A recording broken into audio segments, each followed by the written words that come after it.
love if you would just start with your story. You have this amazing, amazing story, and then this amazing ministry born out of it. So just if you would start with just sharing what has transpired in your life that led to this moment in this interview. I married my wonderful husband, Steve. That's a whole nother story. Uh, it was a long time. And then eventually had children. I didn't have my first child till I was 36. And that was a little challenging because I'd been doing magazines up until then. Mm-hmm. And it's like, who am I now?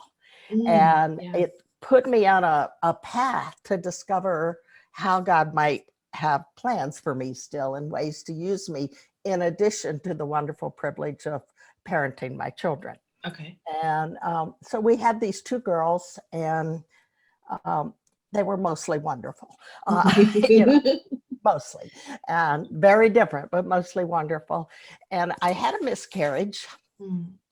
Sorry, Judy. I wasn't even looking to have another baby. I'm at 40 years old. I didn't want another baby. And God said, I want you to have one. And I went, no, thank you. And, yes, please. And so I got pregnant, and then I lost that baby. Then I was mad at God because I thought that wasn't nice. Yeah. Yeah. To do that. And I spent a long time, like a month in pretty deep mourning. I think my husband must have taken care of our children because I don't remember doing it during that time. But the Lord and I talked, and I'm in the Word, and he said, this is a gift to you. The things I want to do in your life, the ways I want to work. And then he said, and I'm going to send you a son, and you don't have to do anything about it. And I went, okay. All right. Okay. So anyway, time went on, no son. Lord, let's forget it. I really love my two girls. I'm happy with being back more in the ministry, and I don't need another child. He says, oh no, I'm sending you a son, and he will be a gift. I said, okay, you do that. And then we moved from California to Florida. Okay. He said, when you get to Florida, someone will ask if you can take this boy. Okay. And I said, if that happens, Lord, then I'll know that's from you. Okay. We'd been in Florida 3 weeks, and a new friend said, do you know someone who could take an 8-year-old boy? And tears just came. And I didn't think this is it. It was more just, it was so of God. It's such an assurance to me. Now, it was almost 10 when he came down to our house in our home as a foster child. Okay. Now, he came from a very difficult situation. He'd been removed from his mother and had been living with his grandparents, but they wouldn't keep him because they said, we're already raising his half-sister. Okay. And we can't do it. We can't, we're too old.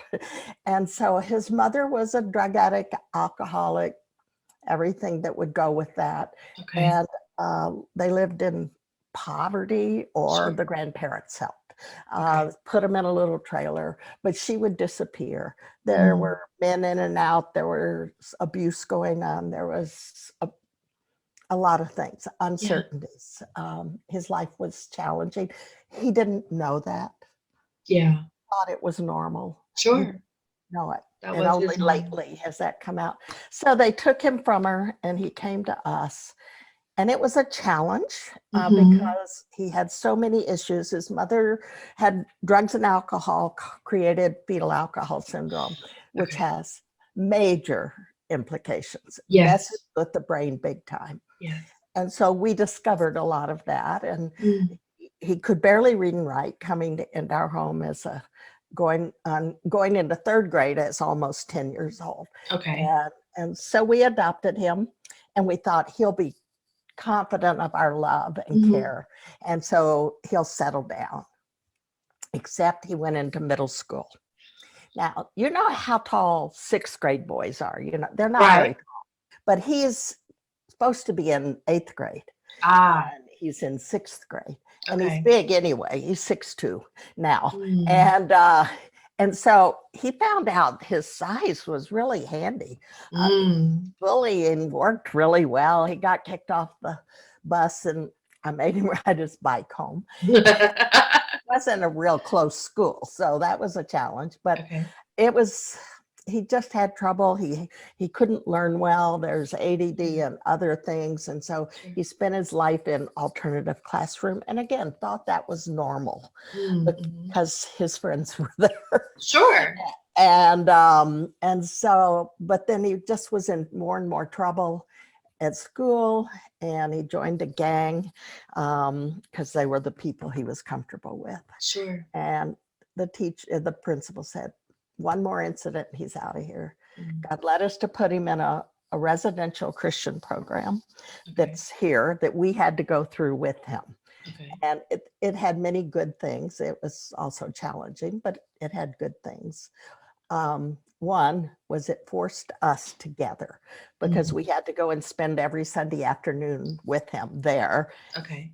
With nothing else to do but look at each other or talk to each other. And so it actually began a real relationship. Okay. And that was important because it would be needful later. But and then it also, he met Jesus there. Mm. When he came home, he says, I really want to walk with Jesus. Mm-hmm. I homeschooled him. He begged to go to school. He went to school with all sorts of agreements. I mean, we had so many boundaries that we put on. Sure. If he could go to school. And he says, yes, yes, yes. Took him 3 weeks to find his old friends. Mm. And that was the beginning of the real hard time. It was challenging and sad. Yeah. I would cry a lot because Yeah. I was sad that he couldn't quit making the bad choices, even Right. though he often expressed his desire to. Now, spiritually, he had met Christ at age Okay. 14. Okay. And so he'd come out and he'd of the facility he was in, and he'd do well for a while, and then he'd be down. Okay. And God would send somebody to him, a man, like a friend of ours said, I know a surfing pastor, because he liked to surf. He grew Okay. up at his grandparents' often, and they lived at the beach. Okay. And so we sent him to California for a week to be with this guy who was a surfing pastor. And he came home, he says, I think that was the happiest week of my life. Mm. And he did well for a while. Sure. And, you know, and there were those kinds of people that would come into his life. So it wasn't always just us. And he would do well. And then he just couldn't hold it. Was just really struggling with how to keep loving this kid who basically kept pushing us away and rejecting love and everything. And it was hurting my relationship with my daughters because he required so much of my attention. Mm-hmm. And my mother-in-law with Alzheimer's was also living with us. Mm-hmm. So it was a challenging time. And I said, Lord, I don't know how I can do this. Yeah. He says, I told you, he's a gift. And then he said, you know, I love him. I love him so much that I died. Jesus, you know, died for him, but I sent him to you. And here's the deal. My love can flow through you to him. You don't have to depend on your own love. Right. And for sure, he would take his life after his grandfather died. But instead, he said, I'm going to make Papa proud. I'm going to change my life and show him that I can be the kind of man that he believes I can be. And so, and that was one of, and then at the same time, he'd had a failed marriage. And this new woman had come into his life. He was in his 30s or 30 around. Okay. And she came into his life and she said, I'll walk with you through this. And so it was like this huge turning point. And then she did one other thing. They got engaged.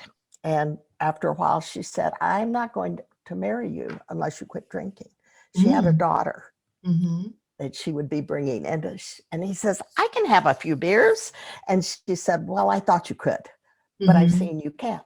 And I'm not going to bring my daughter into a house, a home where there's alcohol problem. So he quit. Wow. Wow.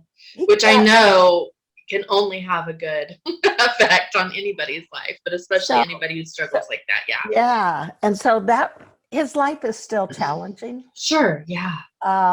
His brain was damaged by his mother's drugs and alcohol. Right. And so he can't manage things very well. You get more than two big stresses in his life, and he's Sure. really struggling. However, his wife is a good manager. That's good. And so they work hard. Yeah. He has a hard labor job. It's the only kind he'll probably ever have, unless it be something helping people. He's good at helping people. Yeah. He's very kind and really gentle now, instead of the tough guy he wanted to be. Right. He works as a water well driller. Okay. And repair. Hard work. Yes, it is. But they live on a little farm, and they raise a lot of pigs, a few cattle, ducks, and chickens. Great. And so he gets up every morning, does the farm chores, and then goes and does his job, comes home and does the farm chores. Weekends are all farm work, because he had to build fences and make pastures and fix everything and go get the feed for all the different animals.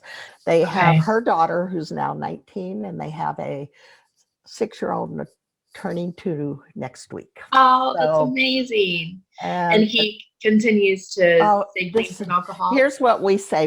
My husband always said he's the most creative work avoider I've ever seen. Now we look at him and we say he might be the hardest working person we've ever seen, as far as just really hard work. He just works all the time. That's amazing. And it's amazing. He's turned into this wonderful, good person. And we're so grateful. Talk about a holy shift. All of us are struggling with, how do we love somebody well when they're not really making it all that easy to love? How do we, as we're told in scripture, to speak the truth in love? How, as in Jesus, are grace and truth all together? Jesus did that perfectly. We struggle with doing that well. I know I personally have always wanted to be gracious, but sometimes have confused grace with enablement. I know that there's a lot of language out there about, you've got to tough love people, out of their sin. And I wonder if there's truth to that, or how grace fits in with that. I wonder about boundaries, and you have lived this. So I would love for you to share your wisdom about those things, if you would. Tough love was the message. It's not as much as it used to be. But when I got into this prodigal, unwillingly, but nature, everything was tough love. You just got to push them out and let them find out what life's really about. And I, by nature, am not comfortable with that. I'm much more of a nurturer and a empathy person, and caring for people. And so I'm talking to the Lord about it all the time. And one of the things that he told me was, grace and truth are partners, not enemies. I was listening to somebody in our ministry talking about grace and truth, but mainly about, we're trying to give them grace, but then they make mistakes or choose wrong. And so we have to tell them the truth. And so at our table of discussion, it went immediately from how do you show grace in that and help them to see differently, to how we had to be tough on them, on people, whether it was our children or people we worked with or whatever. And I'm like, no, Jesus is both. And he says he came as grace and truth to us. And so I can't believe they're enemies or conflict. Rather, they're partners to work together. And so here are a few of the things. I mentioned that God told me, he says, no, you can't love him yourself, but I will love him through you. And so if we will be surrendered to the Lord in a way and filled with the Spirit, so that he can flow through us, so we can have that way to flow through us, then we have a supernatural love that's Yeah. available to us. That's much more than what we can come up with Yeah. ourselves. And he will give us wisdom in opportunity, when things happen, Yes. when what's facing us requires how we do this. One of the things that I've been writing and speaking and praying with people for about 20 something years now on Okay. this topic. And 3 words, and they're not truth and not even boundaries, so they're essential. And I'll get Okay. to that in a minute. But Okay. the 3 words are love, first of all, because it is God's love that enables us to love. It is God's love that sent Jesus. Yes. And then there's mercy, Mm. because that's what Jesus did. Yeah. He gave mercy to us in the forgiveness of our sins. And then there's grace to Mhm. live it out. Mhm. So Mhm. there's the love that causes mercy, which enables us to live in grace. Yeah. Often the acting out, the bad choices, are their reaction to pain, trying Mhm. somehow to get relief from the trauma that they've Mhm. experienced. We have a tendency to say, well, they're just rebellious. And Right. some are. Some are. Sure. They're just bad. Some are, but most Mhm. aren't. Mhm. And so we treat them like that's what they just need to be slapped down, Right. when what they need is to be helped to understand they're valued and loved Yes. and desired, and and and there's love and mercy and grace for them. Yes. But That then love has to be first. But and then there also, is the need for helping them learn to live in this world. yes, because love and mercy, and this is where I know I have gotten confused and sometimes still wrangle. And that's what I love about your ministry is you really kind of parse this out for us. Um, love and mercy and grace, it's not the absence of boundaries and it's No, not the absence of consequence, right? right? It's just not Absolutely. rejection as a form of punishment for said rebellion, Yeah. that kind of thing. So talk a little bit about what structure and boundaries and consequence look like with love as the driving factor. Absolutely. You have to have some boundaries, Yeah. because they're children. In this case, we're talking about children Yeah. who need the help to understand in life. You've got, things this is okay and this is not okay. My son learned some by going to jail. So that's a big boundary, but Yeah. it also worked. He didn't want to do that anymore. So, but mostly it's kind of a 2 things. One, Okay. you establish boundaries clearly ahead of time, by talking it through with them, not just saying, all right, if you do this, this is going to happen. If you do Yeah. this, this is going to happen. But saying, all right, let's talk about. So I'll use the example of when our son had become an adult, Okay. but I was still homeschooling him to get him through high school. He Okay. didn't finish till he was 20. But he would be in and out of our home some. And Okay. we would have, all right, you are welcome here. We love you. We want to Mhm. help you finish school. We want to help you get a good start in life. But there are things that are required at our home. And so let's just talk about them and see if what you think. So, we basically, you have to be a contributing part of the family. Okay. You'll have some responsibilities. You're no longer a child. Even then you have some, but as Mhm. an adult you do. We do not want drugs, alcohol, or sex going on in our Mhm. home. And those were clear. And your friends are welcome as long as they also show respect.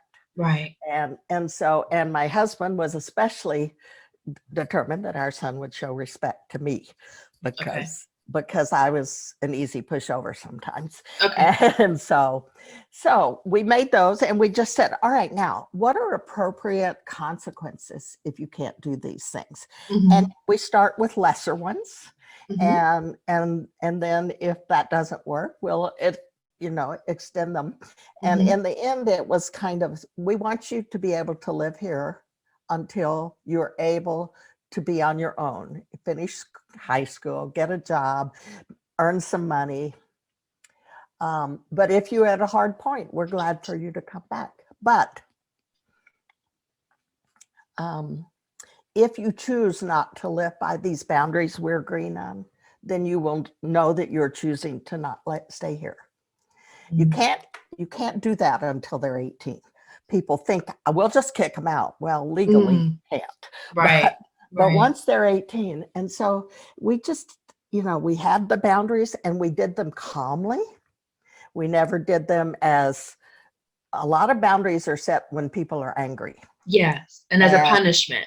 Yes. And so we try to have them ahead. And if possible, we involve them in the decision of what it looks like, the consequences. Yeah. Help them understand the consequences by talking with them about what's an appropriate consequence.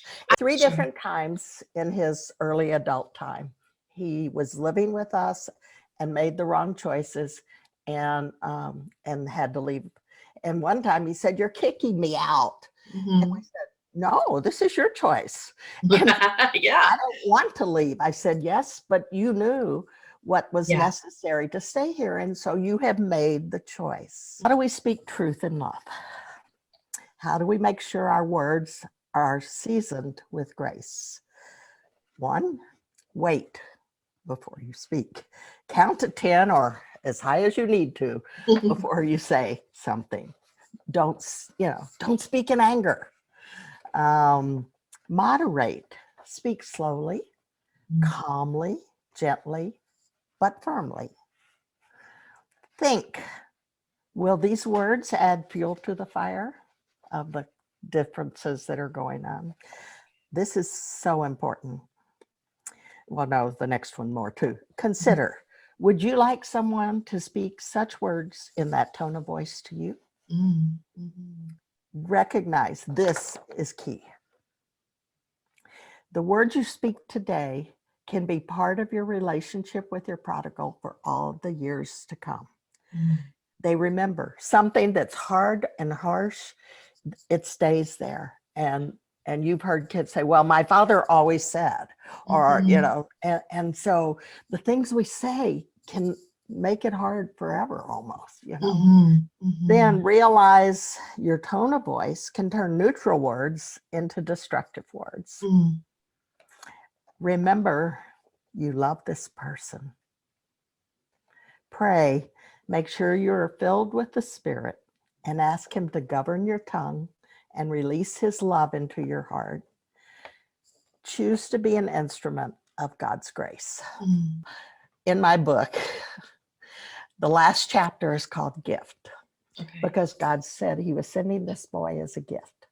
And this boy has been such a gift to our whole family, but especially to me, because he's done so many beautiful things within my life as a result of having to learn love, mercy, grace, blessing, and boundaries in loving ways as opposed to damning ways to people. Right. Yeah, because a boundary is meant to be an invitation to a healthier relationship. Yes, absolutely. Not rejection, So it isn't how we do it. Right. Yes. Oh, yeah. And you have found such a beautiful, I'm not going to say balance, because there isn't a balance. There's forever a tension. Because there is tension. Yeah, because we're not Jesus. Right. We're always gonna be. We don't always know. No. And we have emotions. Yes, we have emotions, and we tend to lean probably one direction or another, possibly depending on the person and the situation. And so, but you have really graciously lived out that tension, and you're doing such a great job communicating encouragement to the other people who are having to live in that tension, that want to love well, but are they want to. They do. And our prodigals and our difficult people in our lives, the thing that we need to remember first and foremost is they're made in the image of God. and they're loved Absolutely. by God. So Absolutely. they, whether their actions or behaviors, quote unquote, deserve, as we might qualify, they are worthy of love and dignity because God says so. And so that has to be like the foundation on that we stand on when we're trying to figure out how to love well, how to, I don't know, I don't, like you said at the beginning, truth and love, or grace and truth, they are not independent of one another. In fact, they're reliant on one another. I believe you can't have one without the other. And so just, but that love has got to lead. That love has got to be, and like you said, when we don't have it, when we're all out of mercy, when we're all out of love, and we're finite creatures. Yeah. We're conduits of a divine love and a divine mercy that goes beyond anything we could ever imagine. And we have that available always. Yes. For everyone. Yes, absolutely. And